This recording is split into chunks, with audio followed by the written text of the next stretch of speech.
اب میری بات غور سے سنیں کہ خدا کے کلام کو ہمیں سب سے پہلے سمجھنے کی ضرورت ہے کہ خدا کا کلام کیسے شفا دیتا ہے اور کون سا خدا کا کلام جو ہے وہ شفا دے سکتا ہے. یہ سارا خدا کا کلام ہے. میں نے آپ کے ساتھ میں کتنی بار شیئر کیا, یہ اس کا ایک ایک لفظ جو ہے وہ خدا کا کلام ہے. لیکن اگر ہم خدا کے کلام میں یہ کہیں کہ خدا نے ساؤل سے کہا کہ جا جا کر عمالیکیوں کو مار, تو کیا یہ الفاظ جو ہیں یہ خدا کا کلام ہے؟ لیکن کیا یہ الفاظ ہمیں شفا دے سکتے ہیں؟ خدا کا کلام تو پورا خدا کا کلام ہے نا, اس کے تمام الفاظ خدا کے کلام ہیں. تو کیا یہ کلام جو ہے یہ ہمیں شفا دے سکتا ہے؟ تو یاد رکھیں کہ ہمیں پتہ ہونا چاہیے کہ کون سا کلام جو ہے وہ شفا بخشتا ہے, کون سا کلام جو ہے وہ نازل و فرماتا ہے اور ہمیں شفا بخشتا ہے. تو پہلی یہ بات یاد رکھیں کہ خدا کے کلام کے دو حصے ہیں. خدا کا کلام, ایک خدا کا کلام وہ ہے جو ہمارے پاس سے لکھا ہوا ہمارے پاس ہے, لکھی ہوئی یہ پوزیشن میں ہے خدا کا کلام, جسے ہم انگلش میں اسکرپچر کہتے ہیں اور اردو میں آپ اسے کہہ سکتے ہیں کلام مقدس. اب لفظ مقدس کا مطلب ہے علیحدہ کیا ہوا, سپریٹ کیا ہوا. تو کلام مقدس کا کیا مطلب ہے؟ ایسا کلام جو کہ بالکل علیحدہ کیا گیا, کسی خاص پرپس کے لیے لکھا ہے, کسی خاص مقصد کے لیے لکھا ہے.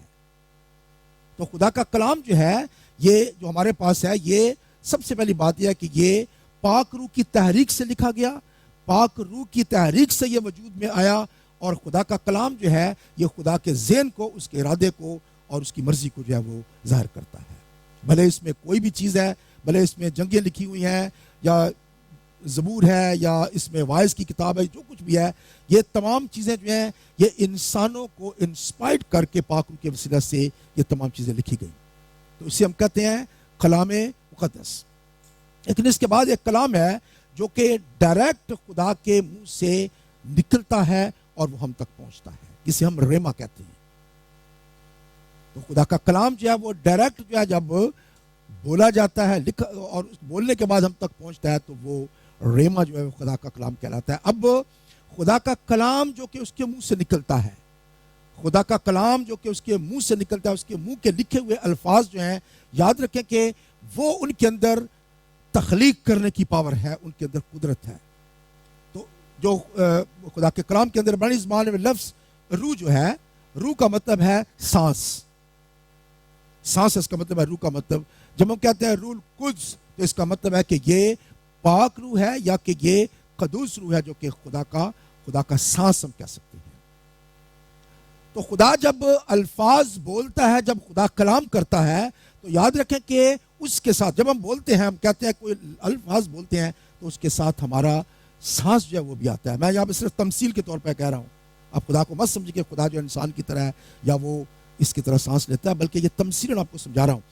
ہم جب بولتے ہیں تو ہمارے الفاظ کے ساتھ کیا ہوتا ہے, ہمارا سانس جو ہے وہ بھی باہر آتا ہے. اسی طرح سے جب خدا بولتا ہے تو خدا کا روح جو ہے وہ ان الفاظ کو یا جو کچھ وہ بولتا ہے ان کو وہ تخلیق کرنے کی قدرت رکھتا ہے. خدا نے ابتدا میں خدا نے پیدائش کی کتاب میں کہا روشنی ہو جا. اب کیا ہے, خدا نے کہا کہ روشنی ہو جا, لیکن خدا کا پاک روح جو کہ ان الفاظ کو جو لے کر باہر نکلتا ہے, وہ الفاظ جو ہیں وہ خلق ہو گئے, تخلیق ہو گئے. کیا لکھا ہے, اور روشنی ہو گئی. خدا نے کہا کہ زمین ہر قسم کے پودوں کو اگائے, درختوں کو اگائے, اور کیا لکھا ہے, ایسا ہی ہوا. اس کا مطلب ہے کہ خدا کے منہ سے جب الفاظ نکلتے ہیں تو وہ الفاظ جو ہیں وہ خلق کرنے کی, تخلیق کرنے کی قدرت رکھتے ہیں. تو خدا کا کلام ہمارے پاس جو لکھا ہوا ہے یہ پاک روح کی تحریک سے لکھا گیا, لیکن خدا کے منہ سے نکلے ہوئے الفاظ جو ہیں وہ خدا کی قدرت اور تخلیق کو جو ہے وہ ظاہر کرتے ہیں. اب ہم نئے آدم میں جب ہم آتے ہیں تو پھر ہمیں پتہ چلتا ہے کہ ابتدا میں کلام تھا, کلام خدا کے ساتھ تھا, اور کلام ہی خدا تھا, اور وہی کلام کیا ہوا ہے, مجسم ہوا ہے. اب خداوند یسوع مسیح جو ہے وہ خدا کا وہ کلام ہے جو کہ اس دنیا پر مجسم ہو کر ہمیں نظر آتا ہے. اور وہ کلام جو ہے وہ تحریک سے نہیں لکھا گیا, وہ خدا کا کلام پاک روح کی تحریک سے نہیں ہے، بلکہ وہ اس کا کلمہ، اس کا الفاظ جو ہے وہ جسم کی صورت میں جو ہے وہ ہمارے سامنے ہے۔ اسی لیے خدا یسوع مسیح نے کہا جو باتیں میں نے تم سے کہی ہیں یہ روح اور زندگی بھی ہیں۔ خدا یسوع مسیح جب بولتے تھے تو اس کے ساتھ روح بھی کام کرتا تھا، اور وہ دونوں الفاظ مل کر جو ہے وہ زندگی بخشنے کا جو ہے وہ کام کرتے تھے۔ اگر آپ دیکھیں میرے ساتھ میں یوحنا کی انجیل اس کا 11واں باب اور اس کی پڑھیں جی 42 آیت پڑھیں جی۔ اور مجھے تو معلوم تھا کہ تو ہمیشہ میری سنتا ہے، مگر ان لوگوں کے باعث جو آس پاس کھڑے ہیں میں نے یہ کہا تاکہ وہ ایمان لائیں کہ تو ہی نے مجھے بھیجا ہے۔ بس جی، اب یہاں پہ لازر کی جو ہے وہ بات ہو رہی ہے۔ لازر جو ہے وہ قبر کے اندر ہے، 4 دن اس کو ہو گئے ہیں، اور خدا یسوع مسیح لوگوں کے ساتھ جو وہاں پہ کھڑے ہیں، اور خدا یسوع مسیح نے کہا اے باپ میں تیرا شکر کرتا ہوں کہ تو نے میری سن لی، اور مجھے تو معلوم تھا کہ تو ہمیشہ میری سنتا ہے، مگر ان لوگوں کے باعث جو آس پاس کھڑے ہیں میں نے یہ کہا تاکہ وہ ایمان لائیں کہ تو ہی نے مجھے بھیجا ہے۔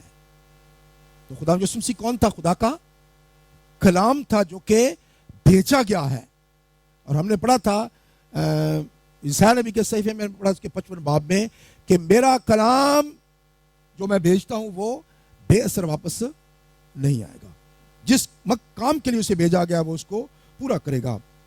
تو یہاں پہ خدا یسوع مسیح نے 43 ورس میں لکھا ہے اور یہ کہہ کر اس نے بلند آواز سے پکارا اے لازر نکل آ۔ جو مر گیا تھا وہ کفن سے ہاتھ پاؤں باندھے ہوئے نکل آیا۔ تو خداوند یسوع مسیح کے منہ سے جب الفاظ نکلے ہیں لازر باہر نکل آ، تو یہ تخلیق کرنے کی قدرت رکھتے تھے، یہ الفاظ جو ہیں یہ زندگی بخشنے کی قدرت رکھتے تھے۔ اسی لیے خداوند یسوع مسیح نے جب کہا کہ لازر باہر آ جا، تو کیا خداوند یسوع مسیح کے کہے ہوئے الفاظ جو ہیں وہ خلق کرنے کی قدرت نہیں رکھتے تھے؟ اس موت کو ختم کرنے کے لیے، اس کو زندگی دینے کے لیے خداوند یسوع مسیح کے الفاظ جو ہیں وہ کافی تھے۔ تو خداوند یسوع مسیح جو ہے وہ خدا کے منہ سے نکلا ہوا کلام جو کہ اس دنیا کے اندر ایک جسم کی حالت میں یہاں پہ رہا، ہمارے ساتھ رہا۔ خداوند یسوع مسیح کے کہے ہوئے الفاظ جو ہیں، ان کے منہ کی باتیں جو ہیں، یاد رکھیں کہ وہ زندگی بخشنے والی ہیں، اور انہی کے وسیلہ سے ہم شفا بھی پا سکتے ہیں۔ میرے ساتھ اور حوالہ دیکھیں یوحنا کی انجیل 4 باب اور اس کی پڑھیں گے جی 46 ورس سے پڑھیں گے جی۔ پڑھیں جی۔ پس وہ پھر کانا گلیل میں آیا جہاں اس نے پانی کو مے بنایا تھا، اور بادشاہ کا ایک ملازم تھا جس کا بیٹا کفرنہوم میں بیمار تھا۔ وہ یہ سن کر کہ یسوع یہودیہ سے گلیل میں آ گیا ہے اس کے پاس گیا اور اس سے درخواست کرنے لگا کہ چل کر میرے بیٹے کو شفا بخش، کیونکہ وہ مرنے کو تھا۔ یسوع نے اس سے کہا جب تک تم نشان اور عجیب کام نہ دیکھو ہرگز ایمان نہ لاؤ گے۔ بادشاہ کے ملازم نے اس سے کہا اے خداوند میرے بچہ کے مرنے سے پہلے چل۔ یسوع نے اس سے کہا جا تیرا بیٹا جیتا ہے۔ اس شخص نے اس بات کا یقین کیا جو یسوع نے اس سے کہی اور چلا گیا۔ وہ راستہ ہی میں تھا کہ اس کے نوکر اسے ملے اور کہنے لگے کہ تیرا بیٹا جیتا ہے۔ اس نے ان سے پوچھا کہ اسے کس وقت سے آرام ہونے لگا تھا۔ انہوں نے کہا کل 7ویں گھنٹے میں اس کی تپ اتر گئی۔ پس باپ جان گیا کہ وہی وقت تھا جب یسوع نے اس سے کہا تھا تیرا بیٹا جیتا ہے، اور وہ خود اور اس کا سارا گھرانہ ایمان لایا۔ پریز گاڈ۔ یہاں پہ آپ دیکھ سکتے ہیں کہ ایک شخص جو ہے وہ بہت دور ہے، خدا یسوع مسیح اور جگہ پہ ہے، اس کا بیٹا جو ہے وہ اور جگہ پہ موجود ہے، اور اس نے آ کر خدا یسوع مسیح درخواست کی کہ میرے گھر میں چل، میرا بیٹا جو ہے وہ مرنے کے قریب ہے۔ اور خدا یسوع مسیح نے یہ کہا تیرا بیٹا جیتا ہے۔ خدا یسوع مسیح کے منہ سے نکلے ہوئے الفاظ جو ہیں وہ کافی تھے کہ وہ بیٹا جو کہ مرنے کے قریب تھا یا مر چکا تھا، وہ اس نے اتنا صرف کہا کہ وہ جیتا ہے۔ اور وہ ٹائم کب تھا جب وہ ٹھیک ہونے لگا بچہ؟ جب خدا یسوع مسیح نے یہ الفاظ کہے۔ اس کا مطلب ہے کہ خدا کے کلام کے اندر فاصلے جو ہیں ان کی کوئی قید نہیں ہے، کہیں بھی ہو کچھ بھی ہو، لیکن خدا کا کلام جو ہے وہ تاثیر رکھنے والا ہے۔ خدا کا کلام جو ہے جب وہ بولا جاتا ہے تو وہ شفا بخشنے کی قدرت رکھتا ہے. خدا یسوع مسیح نے اتنا کہا جا تیرا بیٹا جیتا ہے, اور اسی وقت سے وہ بیٹا جو ہے اس کا ٹھیک ہو گیا. اس کے ساتھ ایک اور والا میرے ساتھ دیکھیں, متی رسول کی معرفت لکھی گئی انجیل اور اس کا 8واں باب اور اس کی پہلی آیت سے. جی جب وہ اس پہاڑ سے اترا تو بہت سی بھیڑ اس کے پیچھے ہو لی, اور دیکھو ایک کوڑی نے پاس آ کر اسے سجدہ کیا اور کہا اے خداوند اگر تو چاہے تو مجھے پاک صاف کر سکتا ہے. اس نے ہاتھ بڑھا کر اسے چھوا اور کہا میں چاہتا ہوں تو پاک صاف ہو جا. وہ فوراً کوڑ سے پاک صاف ہو گیا. بس یہاں پہ ہم دیکھتے ہیں کہ کوڑی نے پاس آ کر سجدہ کیا اور کہا اے خداوند اگر تو چاہے تو مجھے پاک صاف کر سکتا ہے. اس نے ہاتھ بڑھا کر اس کو چھوا اور کہا میں چاہتا ہوں تو پاک صاف ہو جا. میں چاہتا ہوں کہ تو پاک صاف ہو جا. اور آگے کیا لکھا ہے, وہ فوراً کوڑ سے پاک صاف ہو گیا. خدا یسوع مسیح کے منہ سے نکلے ہوئے الفاظ جو ہیں وہ جیسے ہی باہر گئے ہیں, اس نے ایک قدرت کے ساتھ اس کوڑ کو, پورے کے پورے کوڑ کو جو ہے اس کو ہمیشہ کے لیے دور کر دیا اور وہ کوڑی شفا پا گیا. تو خدا جو ہے کیسے اپنا کلام نازل فرما کر شفا بخشتا ہے. خداوند یسوع مسیح کے منہ سے نکلی ہوئی باتیں جو اس نے کلام کیا ہے وہ شفا بخشنے کے لیے ہے, وہ شفا دینے کی قدرت رکھتا ہے. اور بہت سارے حوالہ جات ہیں, اس وقت میرے پاس ٹائم نہیں ہے کہ ہم تمام ان حوالہ جات کو دیکھیں.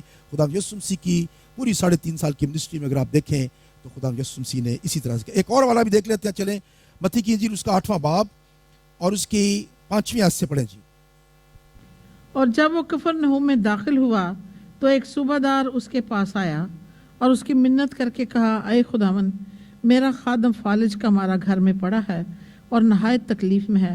اس نے اس سے کہا میں آ کر اس کو شفا دوں گا. صوبہ دار نے جواب میں کہا اے خداوند میں اس لائق نہیں کہ تو میری چھت کے نیچے آئے, بلکہ صرف زبان سے کہہ دے تو میرا خادم شفا پا جائے گا.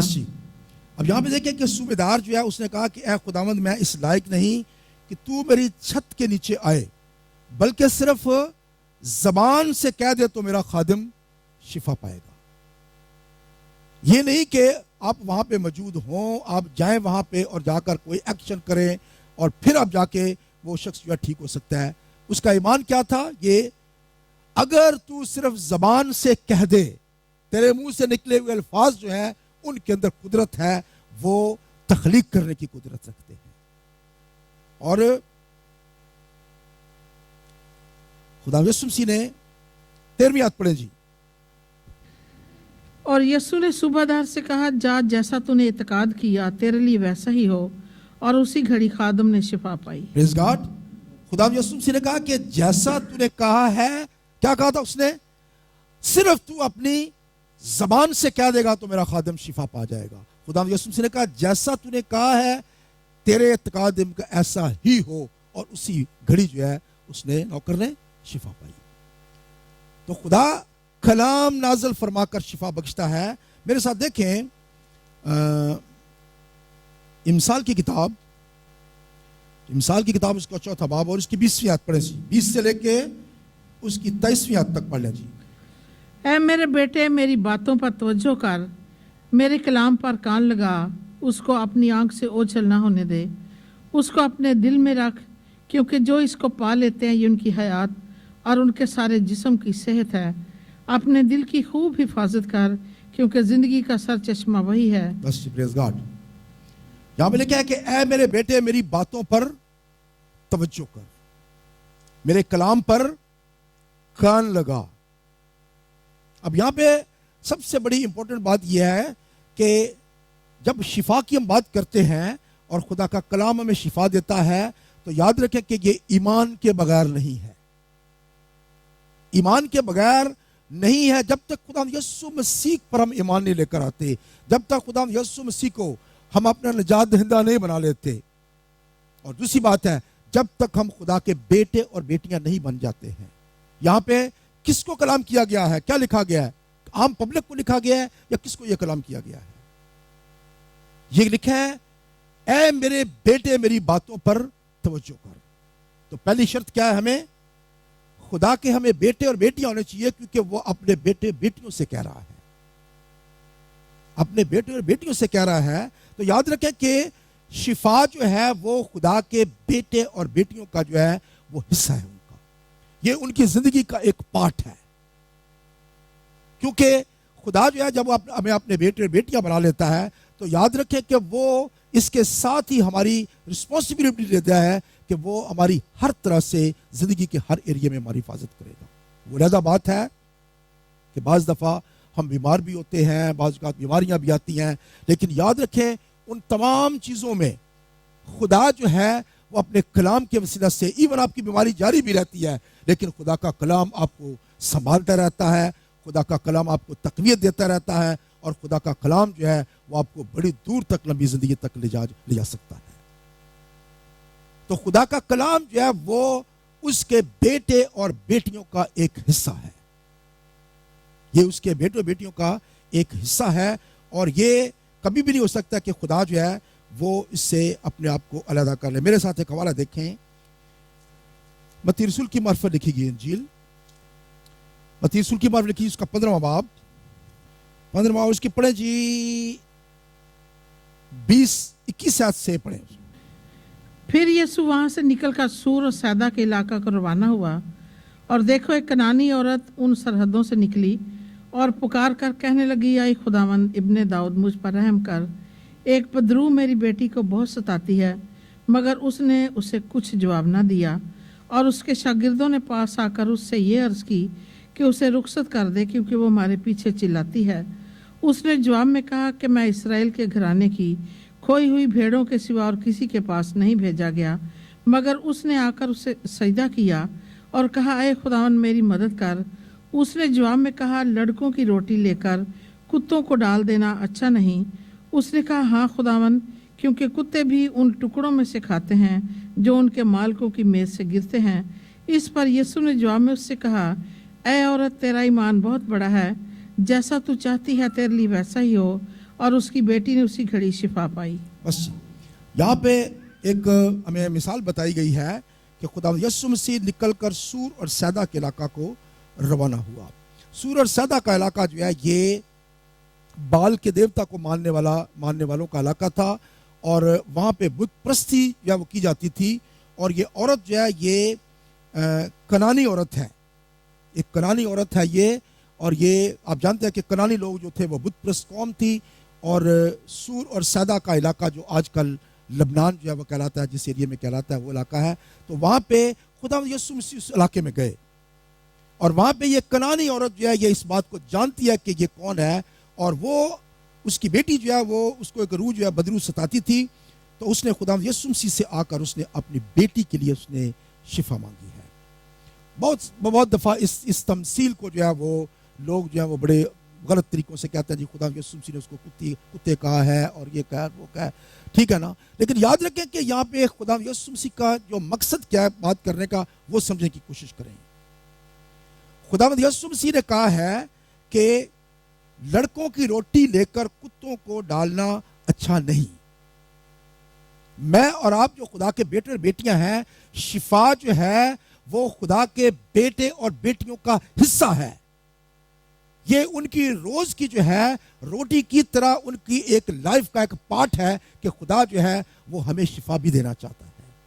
صحت اور تندرستی جو ہے وہ میرے اور آپ کے لیے خدا کی دی ہوئی ایک نعمت ہے، ایمانداروں کے لیے یہ ان کا ایک حصہ ہے۔ خدا یسوع مسیح نے یہ نہیں کہا تھا کہ میں اس کو شفا نہیں دے رہا ہوں، خدا یسوع مسیح نے کہا کہ یہ پورشن جو ہے یہ کس کے لیے شفا کا؟ میرے بیٹے اور بیٹیوں کے لیے ہے، اور یہ مناسب نہیں ہے کہ میں اپنے بیٹے اور بیٹیوں کی جو روٹی ہے وہ لے کر جو ہے ان کو تو میں نہ دوں، ان سے روٹی میں چھین لوں، وہ بھوکے رہیں اور میں روٹی جو ہے وہ میں کتوں کو ڈال دوں۔ اب سمجھتے ہیں یہ تمثیل ہے یہاں پہ کہ شفا جو ہے وہ میرے بیٹے اور بیٹیوں کے لیے ہے، اور میں ان سے چھین کر میں تم کو دے دوں۔ اور عورت کا کیا جواب تھا؟ اس نے کہا اس نے کہا کہ ہاں خداوند، کیونکہ کتے بھی ان ٹکڑوں میں سے کھاتے ہیں جو ان کے مالکوں کی میز سے گرتے ہیں۔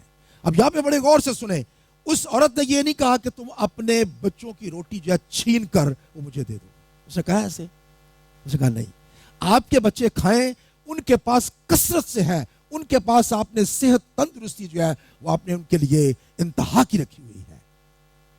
جب وہ سیر ہو جائیں گے اور سیر ہونے کے بعد جو اس میں سے بچ جائے گا, جب وہ نیچے گر جائے گا تو وہ مجھے دے دینا. یہ اس کا ایمان تھا کہ اس نے اپنے بیٹے اور بیٹیوں کو کس حد تک اس نے شفا کا حصہ جو ہے وہ دے رکھا ہے, کہ اس میں سے صرف یہ نہیں کہ وہ صرف ان کے لیے کافی ہے, بلکہ ان سے وہ زیادہ بھی ہے. اور اگر ان سے زیادہ ہے تو ان ٹکڑے جو گرے ہوئے ٹکڑے ہیں, مجھے ان ٹکڑوں میں سے ہی تو شفا دے دے. اور خدا یسوع مسیح نے کیا کہا؟ تیرا ایمان بہت بڑا ہے, تیرا ایمان بہت بڑا ہے. کس بات کی خدا یسوع مسیح ایمان کی بات کر رہے تھے؟ تیرا ایمان یہ ہے کہ تو نے اپنے بیٹے اور بیٹیوں کے لیے اتنی زیادہ تو نے رکھا ہے, سب کچھ رکھا ہے, اتنی شفا رکھی ہے کہ وہ کھا کر سیر ہو کر وہ ٹکڑے بھی جو ہیں وہ نیچے گراتے ہیں, اور میں ان ٹکڑوں میں سے صرف مانگ رہی ہوں.